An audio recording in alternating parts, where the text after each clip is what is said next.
Hello नमस्कार दोस्तों। आज मैं आपसे बातचीत करूंगा एमएसएमई समाधान पोर्टल के बारे में। यानी कि एमएसएमई समाधान पोर्टल क्या है, क्यों बनाया गया, किस कानून की वजह से इसे बनाने की जरूरत पड़ी। तो दोस्तों, अपनी वीडियो स्टार्ट करने से पहले मैं आप सभी से रिक्वेस्ट करूंगा, यदि आपने हमारा know the text YouTube channel अभी तक सब्सक्राइब नहीं किया है तो प्लीज इसे सब्सक्राइब करें, बेल आइकॉन पर जरूर प्रेस करें ताकि जो भी वीडियो हम अपलोड करें उसका नोटिफिकेशन आपको मिलता रहे। तो दोस्तों, आइएगा जानते हैं कि एमएसएमई समाधान पोर्टल क्या है। तो दोस्तों, एमएसएमई समाधान पोर्टल की क्यों जरूरत पड़ी? इसकी जरूरत पड़ी एमएसएमईडी एक्ट 2006 के सेक्शन 15 से लेकर 18 सेक्शन की वजह से इसकी जरूरत पड़ी। क्योंकि जो सेक्शन 15 है वो क्या कहता है कि यदि कोई भी सप्लायर यानी कि माइक्रो या स्मॉल सप्लायर है और उसे पेमेंट 45 दिन के अंदर नहीं मिलती तो वो सप्लायर एमएसएमई समाधान पोर्टल पर जाके उस बायर के अगेंस्ट केस फाइल कर सकता है। और जब वो केस फाइल हो जाएगा, उस केस फाइल के 90 दिन के अंदर इस पोर्टल पर जो भी केस दाखिल हुए हैं उनका निपटारा करना जरूरी है। ठीक है, तो ये जो आपके सामने वेबसाइट है या पोर्टल कहूँ गवर्नमेंट ऑफ इंडिया का msme.gov.in पोर्टल पर है। इस पर जो ये लिंक दिया गया है, वैसे इस पर सभी गवर्नमेंट की वेबसाइट के पोर्टल के जो एमएसएमई से रिलेटेड हैं, जैसे एमएसएमई समाधान, एमएसएमई संबंध, एमएसएमई संपर्क या एमएसएमई चैंपियन, जो कि अभी पिछले साल ही गवर्नमेंट ने इसे जारी किया था, जिस पर एमएसएमई चैंपियन पर गवर्नमेंट से रिलेटेड जो भी एमएसएमई की स्कीम है या चाहे वो सब्सिडी स्कीम है या कोई भी स्कीम है वो इस पर अवेलेबल होगी, आपको मिल जाएगी। उद्यम रजिस्ट्रेशन है, एमएसएमई डाटा बैंक है, ग्रीवेंसी का पोर्टल है, पीएमईजीपी ई पोर्टल है जहाँ पर हमें पीएमईजीपी पर इस पोर्टल पर क्लिक करके एप्लीकेशन दाखिल कर सकते हैं। तो स्पेसिफिकली आज हम बात करने वाले एमएसएमई समाधान की।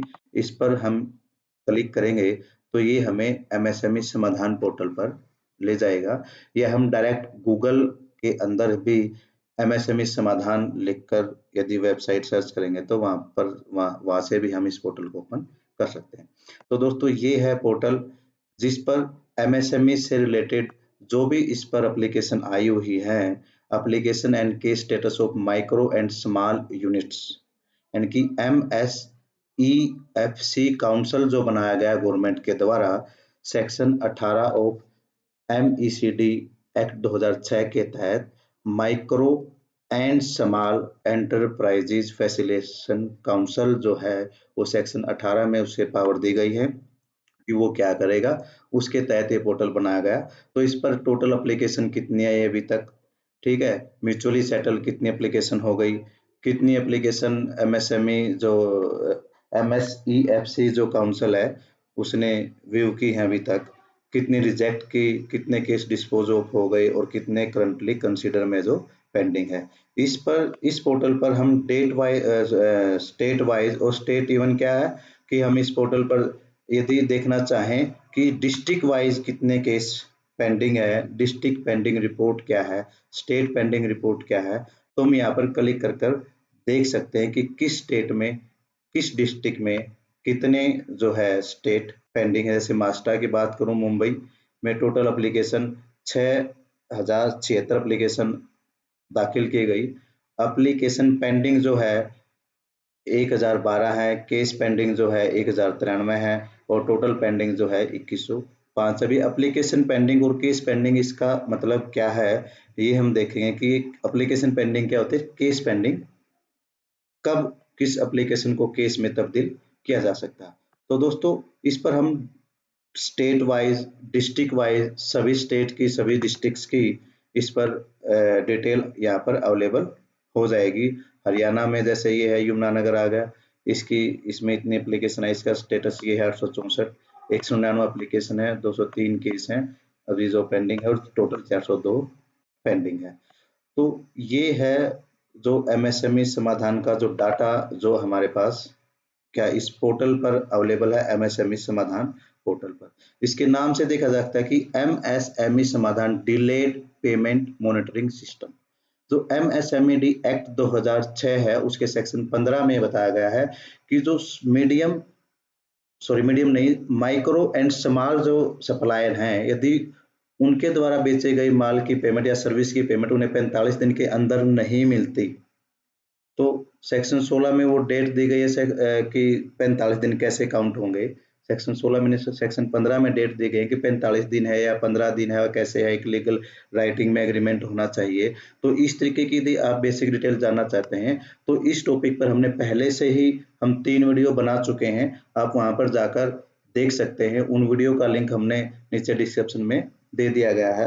तो आइएगा देखते हैं कि किस तरीके से जब हम कोई केस फाइल करते हैं तो उसको किस तरीके से फाइल कर पाएंगे और कब वो एप्लीकेशन जो है केस में तब्दील हो जाता है। ये इसका फ्लो चार्ट दिया गया है इस वेबसाइट पे कि पहले जो भी है, first step, entrepreneur file the application online to respective council after 15 days council will take action on this application. यानी एप्लीकेशन फाइल करने के 15 दिन के बाद तो काउंसिल उसको देखेगा, उस पर एक्शन लेगा। ऑनलाइन जो इंटीमेशन है वो एंटरप्रेन्योर की और रिस्पोंडेंट को भी, यानी कि बायर और सप्लायर दोनों को भेज दी जाएगी। उसके बाद जो म्यूचुअली सेटलमेंट करवाने की कोशिश की जाएगी उस एप्लीकेशन पर, कि बायर और सप्लायर को आमने सामने बिठा के जो बिचौलिए का काम होता है वो ये MSME समाधान जो पोर्टल है उस जो या MSME जो काउंसिल है वो करेगा।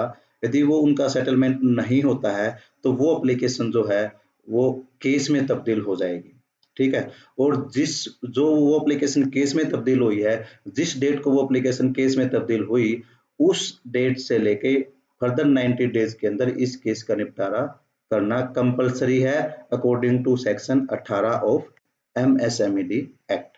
अब जो MSME काउंसिल है, MSMEF जो काउंसिल है, वो इस केस को रिजेक्ट भी कर सकता है यदि इसमें कोई कमी लगती है तो, ठीक है। जब वो रिजेक्ट करेगा, कुछ भी करेगा, या केस में तब्दील हो गई, वो एप्लीकेशन रिजेक्शन हो गई या केस में तब्दील हो गई, तो इन दोनों का जो SMS या मेल जो है एंटरप्रेन्योर को और जो रिस्पोंडेंट है इनकी बायर है उसको मिल जाएगा। उसके बाद council enter the case detail in the online portal, यानी कि इस पोर्टल पर जो MSME समाधान पोर्टल है इस पर उस केस की सारी डिटेल सबमिट कर दे की जाएंगी काउंसिल के द्वारा। Council will update case hearing status on hearing date, यानी कि जिस डेट को हियरिंग है उसका स्टेटस भी इस पोर्टल पर शो हो जाएगा। और entrepreneur can view the application के स्टेटस, उद्योग रजिस्टर आधार नंबर, एप्लीकेशन नंबर और केस नंबर, यानी कि हम उस अपने केस का स्टेटस भी देख सकते हैं। तो दोस्तों ये तो था फ्लो चार्ट, किस तरीके से ये पोर्टल काम करेगा, ठीक है। हम एप्लीकेशन फाइल करेंगे, उसके 15 दिन के बाद जो है हमें इंटीमेशन मिलेगी ऑनलाइन। उसके बाद सेटलमेंट की कोशिश की जाएगी MSME काउंसिल के द्वारा। सेटलमेंट होता है या नहीं होता है, उसके बाद जो यदि सेटलमेंट नहीं होता तो हमारी एप्लीकेशन केस में तब्दील हो जाएगी या उसे रिजेक्ट हो जाएगी। यदि वो केस में तब्दील होगी या रिजेक्ट होगी, दोनों केस में हमें मेल या SMS के द्वारा इन्फॉर्म कर दिया जाएगा। और जब वो एप्लीकेशन केस में तब्दील हो जाएगी, उसका ऑनलाइन डाटा पोर्टल पर अवेलेबल होगा, जो भी हियरिंग होगी उसका स्टेटस पोर्टल पर अवेलेबल होगा।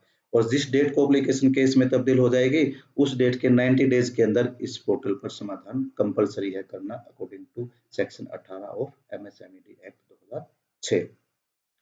तो देखते हैं केस किस तरीके से फाइल किया जाए। Case file for enterprises MSE unit. ये फाइल करने से पहले यहाँ पर कुछ स्टेप दिए गए हैं कि हमें क्या क्या चीज ध्यान में रखनी चाहिए। सबसे पहले तो हमें अपना जो उद्योग जो आधार नंबर है वो देखना होगा, उसे वेरीफाई करना होगा। यदि उसमें कुछ वो वेरीफाई नहीं हो रहा तो यहाँ पर क्लिक करके हम जो उद्यम जो रजिस्ट्रेशन की साइट है वहां पर जाकर इसे चेक करें, वेरीफाई करें कि हमारा नंबर क्या है। इंस्ट्रक्शन दी गई है कुछ इसमें, you should be read with the scan PDF document, यानी कि जो आप PDF डॉक्यूमेंट अपलोड कर रहे हो या जो वर्क ऑर्डर है उसे ध्यान से देख लें। जो invoice generated by you again दो वर्क ऑर्डर, यानी कि जो आपने वर्क ऑर्डर के अकॉर्डिंगली इनवाइस जनरेट किए हैं और उसके अकॉर्डिंगली जो आपकी ड्यू डेट है 45 दिन वो एक्सपायर हो चुकी हो तभी इस पर केस फाइल होगा। Each file should not be more than 1 MB से ज्यादा की फाइल नहीं होनी चाहिए। मैक्सिमम 3 वर्क ऑर्डर और 3 इनवाइस हम यहाँ पर अपलोड कर सकते हैं। Please follow the process. क्या फॉलो है? एंटर उद्योग या उद्यम रजिस्ट्रेशन हम यहाँ पर एंटर करेंगे। आज की डेट में उद्योग आधार नंबर है। एंटर योर आधार नंबर और mobile number as in Udyog Aadhaar online for assist filing case. Enter verification code हम डालेंगे और click on validation Udyog Aadhaar button to receive your OTP on email registered during Udyog Aadhaar registration. यानी कि एक सिंपल सा प्रोसेस है, ठीक है। हम यहाँ पर अपना उद्योग रजिस्ट्रेशन नंबर डालकर आगे बढ़ जाएंगे।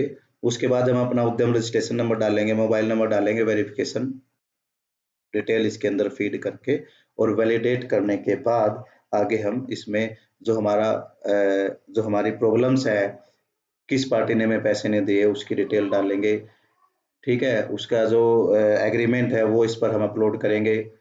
जो बिल्स हैं, इनवाइसेज अपलोड करेंगे, लेकिन उसकी लिमिट है मैक्सिमम 3 वर्क ऑर्डर और 3 इनवाइस यहाँ पर हम अपलोड कर सकते हैं।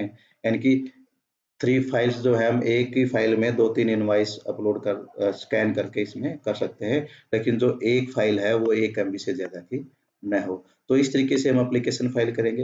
एप्लीकेशन फाइल करने के जो बाद है वो हमारी एप्लीकेशन किस तरीके से केस में तब्दील होगी उसका फ्लो चार्ट अभी हमने देखा ही है। अब हमें ये पता करना हो कि इसके ऑफिस कहाँ पर है।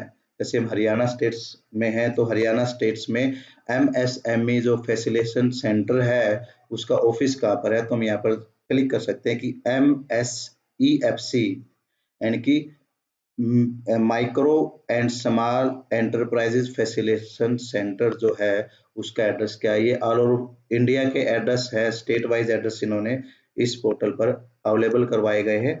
तो यदि हम यहाँ पर देखना चाहें कि हरियाणा का एड्रेस कहाँ पर है तो ये आ गया C3 first floor 3rd floor HSVP office complex sector 6 Panchkula में इसका हेड ऑफिस है। और डिस्ट्रिक्ट लेवल पर भी इसके अलग अलग ऑफिसेज होते हैं, बनाए गए हैं। जो DIC ऑफिस है अपने वहाँ पे, तो हम इसमें कोई भी केस फाइल कर सकते हैं। कब? जब हमारी जो हमारे सप्लायर को जो पेमेंट है वो 45 दिन के अंदर नहीं मिली है। तो ये हमारे लिए एक स्कोप भी है काम करने का।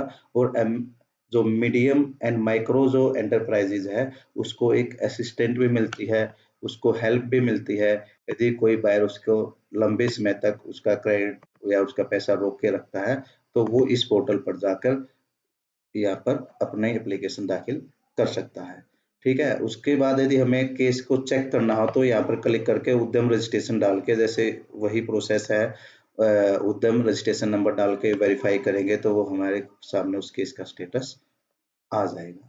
तो दोस्तों ये था MSME समाधान पोर्टल, जो कि बहुत ही अच्छा पोर्टल है। सरकार के द्वारा बहुत ही अच्छी पहल की गई इस पोर्टल के जरिए। यानी कि MSME को जो लेट पेमेंट मिलती है या उसे ब्याज भी नहीं मिल पाता कई बार तो, और यहाँ पर इस पोर्टल पर एप्लीकेशन फाइल करने के बाद उसे पेमेंट भी मिलेगी।